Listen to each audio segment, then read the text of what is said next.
I'm Anna, and up until recently, I thought I had everything figured out. Adam and I had been married for 3 years. We lived in a lovely apartment in a good neighborhood, and both of us had stable jobs. I worked at an advertising agency, and Adam was in charge of sales at a sports nutrition company. Our plan was simple: save money to buy a house, then start a family. We lived carefully, sharing one car. Every morning, Adam would drop me off at work before going to his office, and in the evenings, I'd find my own way home. It wasn't always easy, but we were determined to stick to our plan. Then Adam's sister, Mary, came to visit with her 3 kids. She was a single mom. Her husband had died in a car accident. Adam's parents, my in-laws, were very protective of her and wanted to make sure she never felt lonely. That's why they sent her to stay with us. When Mary arrived, Adam was thrilled. "Isn't it great to have them here?" he said as he helped with her bags. I nodded, trying to be as excited as he was. Sure, it'll be nice to spend time together. At first, I thought Adam's attention to Mary and her kids was kind. He played with the children, listened to Mary's problems, and went out of his way to make them feel comfortable. But as days went by, his focus on Mary grew stronger. He started asking me to put her needs first too. "Anna, can you help Mary with the kids' laundry, or why don't you take Mary shopping? She needs to relax." I was already tired from work, and now I had to take care of Mary and her children. The situation got worse when Adam said, "Anna, Mary's going through a hard time. We need to make her stay as comfortable as possible. Can't you be more understanding?" I stared at him, disbelief filling me. "Adam, I'm trying, but I'm tired too. I work all day, then come home to cook and clean for everyone. I need a break as well." He frowned, clearly upset by my answer. "Mary is a single mom. She needs our support. You should be more sympathetic." As I watched Adam continue to fuss over Mary and her kids, a sinking feeling hit me. This wasn't just a short visit anymore. Something had changed, and I wasn't sure if I was going to like where this was headed. Days turned into weeks, and there was no sign that Mary was planning to leave. I was completely drained, both mentally and physically. After long days at the ad agency, I would come home, cook for everyone, and clean up the mess. Adam's constant complaints were wearing me out. "Anna, Mary doesn't like spicy food. Can't you make something else?" Adam said one evening. I held back my frustration and bit my lip to keep from crying. "Adam, I'm doing my best. I'm tired too, you know," I replied. "Mary's with the kids all day. She's exhausted and doesn't have time to cook," he shot back. I took a deep breath, trying to stay calm. "I understand that, but—" "No buts, Anna. We need to support her," Adam interrupted. I nodded, staying quiet to avoid another argument. I understood Mary was going through a tough time, but I was tired of Adam's constant criticism. I just wanted things to go back to normal. One evening, as I was washing the dishes after dinner, Adam dropped a bombshell. "Anna, we need to talk," he said, leaning against the counter. I dried my hands, preparing myself. "What is it?" "Mary is thinking of looking for a job here in the city," he said, his voice full of excitement. I froze. "Oh, that's unexpected." "Yeah, isn't it great?" he continued, not noticing how uncomfortable I was. "But here's the thing. I think you should quit your job and take care of the kids and the house." The plate I was holding slipped from my hands and clattered into the sink. "What?" "You can't be serious." Adam frowned. "Of course I am. Mary needs to work, and someone has to watch the kids." I couldn't believe what I was hearing. "Adam, I'm not quitting my job to take care of someone else's children. That's not fair." "Fair? What's not fair is expecting Mary to handle everything on her own," he snapped. I took a deep breath, trying to remain calm. "Okay, let's think about this. Where is Mary going to live if she gets a job here?" Before Adam could answer, Mary walked into the kitchen with a big smile. "Oh, didn't Adam tell you? I'll be living here, of course, with my amazing brother, who understands me and supports me." I couldn't ask for a better brother. I stared at Adam, my eyes demanding an explanation. He shifted uncomfortably under my gaze. "Look, Anna, can we talk about this later?" he said, avoiding eye contact. "No, Adam, we need to talk about this now, I said, my voice shaking. I'm not okay with this. We can't all live together. It's too cramped in this apartment for 7 people. Adam's face lit up like he had just thought of a brilliant idea. But honey, don't you see? This is perfect. We were planning to buy a house anyway, and now we have an even better reason to do it sooner. There'll be plenty of space for everyone. I couldn't believe what I was hearing. Adam, that's not the point. We can't just, but he cut me off mid-sentence, his attention already somewhere else. Sorry, Anna. We'll talk later. I promised the kids I'd play with them. And just like that, he was gone, leaving me standing in the kitchen, my mouth wide open, feeling like I'd been hit by a truck. From that day, everything changed. Adam stopped driving me to work, always with the same excuse. Sorry, babe, I'm really busy this morning. I knew he wasn't telling the truth, but I couldn't prove it. So, I started commuting on my own, both in the morning and evening, adding even more stress to my already busy days. One afternoon, I came home early from work, hoping to start dinner early. Instead, I walked into complete chaos. Mary was lying on the couch, glued to some trashy reality show, while her kids were running wild. Mary, I said, trying to keep my voice calm. What's going on here? She barely looked up. Oh, hi, Anna. The kids were bored, so I let them play. I looked around in shock. The walls were covered in crayon marks. Strange stains were all over the couch, and my beloved houseplants, the ones I had cared for over the years, were knocked over, with soil scattered across the floor. This isn't playing, Mary. This is destroying our home, I said, unable to hide the frustration in my voice. Mary shrugged, her eyes already back on the TV. They're just kids, Anna. Lighten up. I took a deep breath, counting to 10 in my head. Mary, I thought you were looking for a job. Any luck? She waved her hand dismissively. Oh, I've sent my resume everywhere, but nothing good has come up yet. They all want too much work for too little pay. I'm not desperate, you know. I bit my tongue, holding back what I really wanted to say. Of course, she wasn't desperate. She had everything handed to her here, with Adam and me paying for everything and doing all the work. That night, as Adam and I got ready for bed, I tried again to talk to him. Adam, we need to set some ground rules.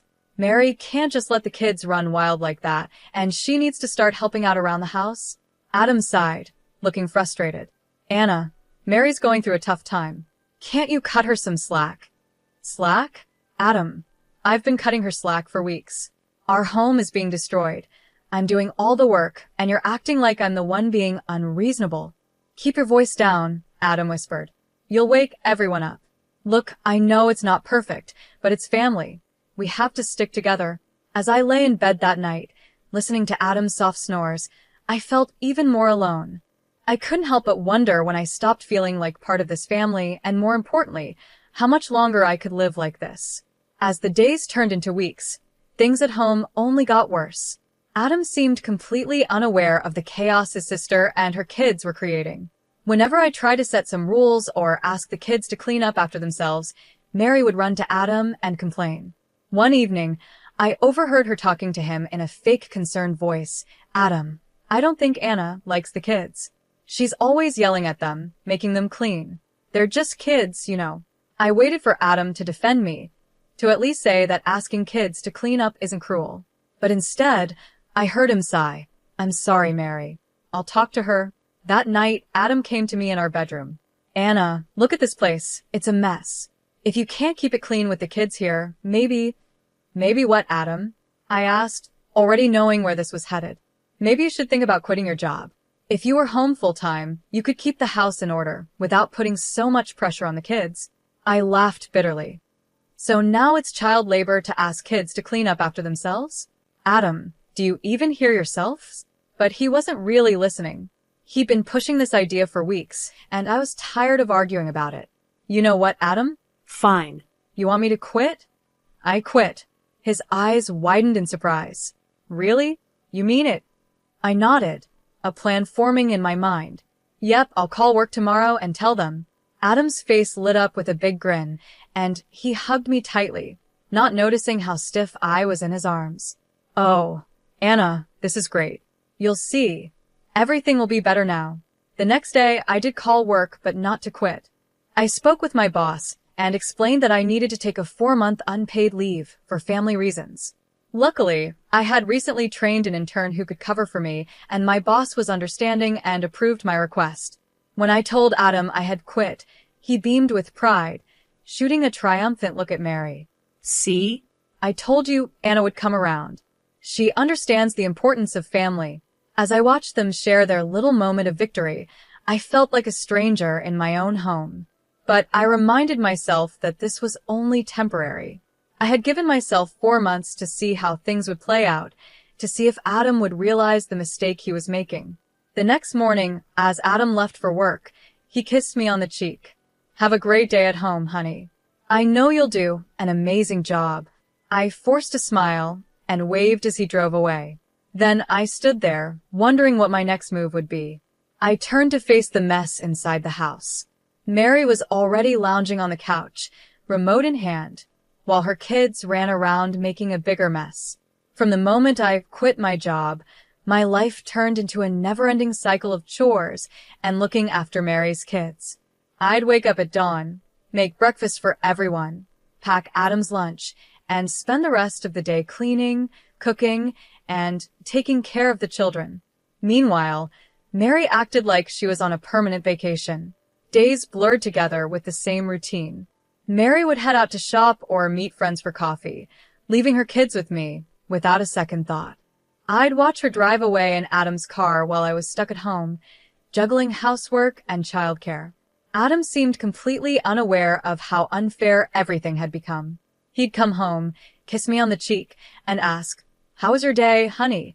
As if I had chosen this life, as if I was living my dream instead of a sister's. One evening, while I was serving dinner after spending hours cooking, Adam made an announcement. "So, Mary's birthday is next month," he said with a big grin. "I've got something special planned." Mary clapped her hands, excited. "Ooh, tell me." Adam shook his head. "It's a surprise, but clear your evening on the 17th. On Mary's birthday, we all got into Adam's car and headed to LeBlanc, the fanciest restaurant in town. It was the kind of place Adam and I used to dream about going for our anniversaries, but we always decided to save the money for our house fund instead. When we arrived, Adam's parents were already there, doting on Mary and barely acknowledging me. As we settled into our seats, I couldn't help but feel like I didn't belong. It felt like I was on the outside, looking in on someone else's family celebration. Throughout the meal, the conversation was all about Mary, her struggles, her strength, her dreams. I sat quietly, pushing food around my plate, feeling more invisible with each passing minute. After the main course, Adam stood up, gently tapping his glass to get everyone's attention. "I'd like to make a toast," he said, "to my amazing sister, Mary. You've been through so much, and you handle everything with such grace. I'm in awe of your strength." Mary beamed, soaking up all the praise. Adam continued, "And to celebrate your birthday, I have a special surprise." He reached into his pocket and pulled out a small box. For a split second, my heart leaped. Could this be a surprise for me? Maybe he was going to thank me for all the sacrifices I had made. But then, he turned to Mary and held out the box. "Mary, you've mentioned how hard it is getting around with the kids," he said, opening the box to reveal a set of car keys. "Happy birthday, sis. Your very own car, just like you've always wanted." The table erupted in applause and cheers. Mary jumped up, hugging Adam tightly. "Oh my God, Adam. I can't believe it. You're the best brother ever." I sat there frozen in shock. A car. He had bought her a car. My mind flashed back to all the times I had told Adam we needed a second car, and all the times he had said we couldn't afford it because we were saving for a house. "Adam," I said, trying to keep my voice calm, "can I ask why you bought such an expensive gift for Mary?" The table went silent, and everyone looked at us. Adam's smile faded a bit. "Well, Mary needs a car. She has 3 kids, and it's hard for her to get them to the park or the doctor. Plus, she'll need it when she starts working soon." I couldn't believe what I was hearing. "And what about me? I've been asking for a second car for months." Adam's expression turned cold. "You're at home all day, Anna. You don't need a car. The unfairness of it all hit me like a punch. How much did this car cost, Adam? I asked. He shifted uncomfortably in his seat. $60,000. The room started spinning. $60,000? Where did you get that kind of money? Adam cleared his throat. I took it from our joint account, but don't worry. I'll put it back when I get my bonus at work. Something inside me snapped. You took our savings without even talking to me? That was our house fund, Adam. I want you to return that money right now. Adam's mother gasped. Anna, how can you be so selfish? Your sister-in-law needs this car. I was beyond caring about their opinions. Years of frustration boiled over. Selfish? I've given up everything for this family, my job, my dreams, my identity. Adam's face turned red with anger. If you're going to be so greedy and inflexible, fine. I'll take out a loan and put the money back in our account. Happy now? No, I shouted, not caring about the scene we were making. I don't want you to take out a loan. I want you to sell the car and put our savings back where they belong. Mary, who had been quiet until now, suddenly spoke up. See, Adam? I told you she's controlling. She's trying to make you henpecked. Adam's parents nodded in agreement. Anna, his father said firmly, you need to learn your place. Adam is the head of this household. I felt like I was drowning, surrounded by people who didn't see me as a person, just someone meant to fit into their perfect family image. Adam stood up, his chair scraping loudly against the floor. That's enough, Anna. You've ruined everyone's evening with your behavior. Don't you know how to act in public? Tears stung my eyes, but I refused to let them fall. I stood up, grabbed my purse, and said, I'm leaving. Good. Adam shouted, no longer caring about the other people in the restaurant staring at us. Get out, you ungrateful freeloader. I'm the one who earns the money in this family, and you should be obeying me. Maybe if you had a job, you'd have the right to an opinion. His words hit me like physical punches. I wanted to scream that I hadn't really quit my job, that I was only on leave, but the words stuck in my throat. What was the point? They had already decided who I was in their eyes. As I walked out of the restaurant, I could hear Adam's angry rant continuing behind me. She lives off my hard work and has the nerve to question my decisions. Can you believe it? The cool night air hit my face as I stepped outside, and the tears finally started to fall. I had never felt so humiliated, so angry, and so done. When I got to our apartment, my hands were shaking as I fumbled with the keys. The nanny looked up in surprise as I came in, tear-streaked and disheveled. I went straight to our bedroom, pulled out my suitcase, and began packing. I moved mechanically, gathering my clothes, toiletries, and a few precious mementos. I left a short note for Adam. I'm staying at a hotel. Don't try to contact me. The hotel room I checked into was small and plain, but it felt like a safe space. For the first time in months, I could breathe without the crushing weight of expectations and disappointment. That night, I couldn't sleep. I tossed and turned, replaying the events of the evening in my mind. By morning, I knew what I had to do. As soon as the law offices opened, I made an appointment with a divorce attorney. Mary Shelley came highly recommended, known for her fair but firm approach. Mrs. Frank, she said, shaking my hand. Tell me what brings you here today. I poured out my story. The slow destruction of my marriage, the financial betrayal, the public humiliation. Mary listened carefully, taking notes. Based on what you've told me, the lawyer said when I finished, you have a strong case for divorce. Your husband's actions with the joint account are particularly concerning. Let's get started on drafting the initial paperwork. Over the next few days, I threw myself into building a new life. I found a small apartment close to my office, and I called my boss to explain the situation, asking if I could return from leave early. She was understanding and welcomed me back with open arms. As I settled into my new routine, I hoped for an amicable divorce. I wasn't seeking revenge, just fairness. I suggested mediation to Adam, thinking it would be the easiest way to end things. I'm not asking for much, I told him during our first session.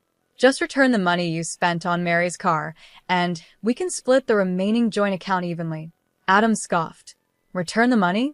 That car was a gift to my sister. You're being ridiculous. The mediator tried to help, but it was clear Adam wasn't going to budge. After 3 sessions with no progress, I realized we'd have to go to court. The next few months were a whirlwind of legal meetings, paperwork, and court appearances. Adam fought me every step of the way, trying to paint me as a greedy person trying to take away his sister's car. Finally, after what felt like forever, the judge made her ruling. The court finds that Mr. Frank's use of joint funds to purchase a vehicle for his sister without his spouse's consent was illegal. Mr. Frank is ordered to reimburse Mrs. Frank for half the value of the vehicle, as well as her legal fees. A wave of relief washed over me. It wasn't about the money. It was about justice. I wanted my voice to be heard and my rights to be recognized. As we left the courthouse, Adam's face was filled with anger. I hope you're happy, he spat. You've gotten what you wanted, you greedy, heady woman. Over the next few weeks, Adam followed the court's orders and transferred the money to my account. I later found out he had to take out a loan to cover it, but I couldn't feel guilty. He had made his choices, and now we both had to live with the consequences. For months after the divorce was finalized, I had settled into a peaceful routine. My small apartment had become a sanctuary, filled with the simple joys I had forgotten during my marriage. I had reconnected with old friends, immersed myself in my work, and even started a small herb garden on my balcony. For the first time in years, I felt like myself again. One quiet Friday afternoon, there was a knock at my door. I wasn't expecting anyone, so I cautiously approached and looked through the peephole. My heart skipped a beat. When I saw Adam standing there, looking disheveled and anxious, I thought about pretending I wasn't home. But curiosity got the better of me, and I opened the door. Anna, Adam said, his voice hoarse. Can we talk? I hesitated, then nodded and stepped aside to let him in. He glanced around my apartment, taking in the cozy and organized space. You look good, he said softly. The place looks nice. Thanks, I replied, still on guard. What brings you here, Adam? He sank onto the couch, running his hands through his hair. I messed up, Anna. I see that now. I came to apologize and, well, to ask for your help. I sat in the armchair across from him, waiting for him to continue. I lost my job, he blurted out. The company downsized, and I was let go.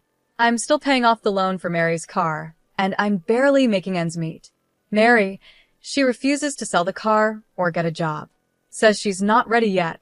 A small part of me felt a twinge of satisfaction hearing this, but I pushed it aside. I'm sorry to hear that, Adam, but I'm not sure how I can help. He looked up at me, his eyes pleading.